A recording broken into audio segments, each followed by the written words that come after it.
વડોદરા શહેર કોંગ્રેસ દ્વારા circuit house ખાતે એક પત્રકાર પરિષદ યોજવામાં આવી હતી।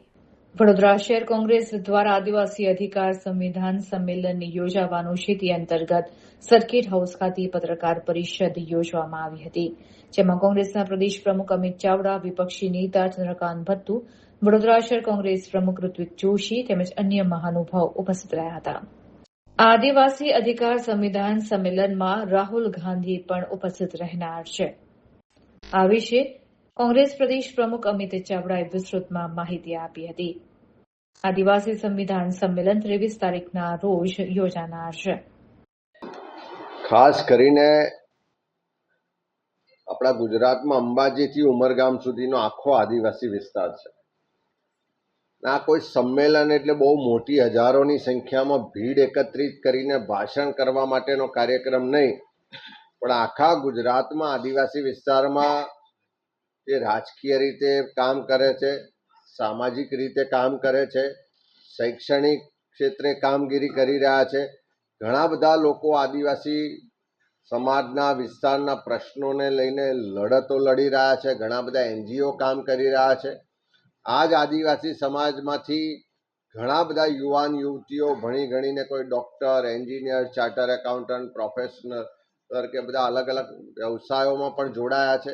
તેવા તમામ લોકોની સાથે સીધો સંવાદ કરવા માટે એમના જે પ્રશ્નો છે, એમની રજૂઆતો છે, જે મુદ્દાઓ છે, એના પર વિસ્તૃત ચર્ચા થાય અને વિસ્તૃત ચર્ચાના અંતે ક્યાં અન્યાય થઈ રહ્યો છે, ક્યાં અધિકારો છીનવાઈ રહ્યા છે, એની સામે કેવી લડાઈ લડાય, એમાંથી કેવી રીતે રસ્તા નીકળે, કયા મુદ્દાઓને લઈને જો કામ કરવામાં આવે તો આદિવાસીની આવનારી જે પેઢી છે એને ફાયદો થાય, એના અધિકારોનું રક્ષણ થાય, એ વિષયને લઈ અને આદિવાસી કોંગ્રેસ દ્વારા એક સંવાદનો કાર્યક્રમ રાખ્યો છે।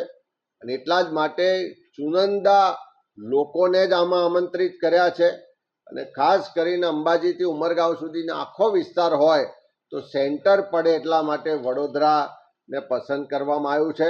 આવનારા સમયમાં અહીંયા જે ચર્ચા થશે, અહીંયાથી જે મુદ્દા નીકળીને આવશે, અહીંયાથી જે રણનીતિ નક્કી થશે, એ લઈને ગુજરાત પ્રદેશ કોંગ્રેસ આદિવાસી વિભાગ દ્વારા બધા જ આદિવાસી વિસ્તારના એક એક જિલ્લામાં, એક એક તાલુકામાં, એક એક ગામમાં જઈ અને એના આદિવાસી સમાજના હક અધિકારની રક્ષણ માટે, એના જે હક અધિકારો છે એને અપાવવા માટેની લડાઈના કાર્યક્રમો લઈને જવામાં આવશે। એટલે વડોદરા રાખવા પાછળનો હેતુ એટલો જ છે કે આખા આદિવાસી બેલ્ટમાં અંબાજીથી ઉમરગામ સુધી આ સેન્ટરમાં પડે છે એટલા માટે। Thank you.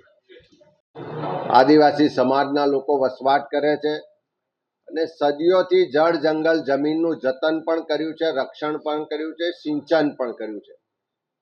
બંધારણે એને ખાસ અધિકારો પણ આપ્યા છે અનુસૂચિ 5 મુજબ, પૈસા એક્ટ મુજબ। પણ આ ડબલ એન્જિન સરકારમાં તમામ રીતે આદિવાસી સમાજના અધિકારો પણ છીનવાઈ રહ્યા છે। વિકાસના નામે એમની જમીનો છીનવવામાં આવે છે, વિકાસના નામે એના ઘરો પર બુલડોઝર ફેરવવામાં આવે છે। આદિવાસી વિસ્તાર માટે જે બજેટ ફાળવવું જોઈએ એમાં પણ અન્યાય અને ભેદભાવનો ભોગ આદિવાસી સમાજ બની રહ્યો છે। શિક્ષણ હોય, આરોગ્ય હોય, ઇન્ફ્રાસ્ટ્રક્ચર હોય, બધા જ ક્ષેત્રની જે સેવાઓ મળવી જોઈએ, જે સુવિધાઓ મળવી જોઈએ, એમાં પણ આદિવાસી વિસ્તારના લોકો સાથે ભેદભાવ થઈ રહ્યો છે। આદિવાસી વિસ્તારમાં મનરેગા હોય, નલ સે જલ હોય, બધી જ રીતે વ્યાપક ભ્રષ્ટાચાર થઈ રહ્યો છે। જંગલ જમીનનો અધિકારનો કાયદો 2006માં લાવવામાં આવ્યો, આજે 20 વર્ષ પછી પણ 50% દાવાઓ નામંજૂર કરવામાં આવે છે, પેન્ડિંગ છે। તો એવા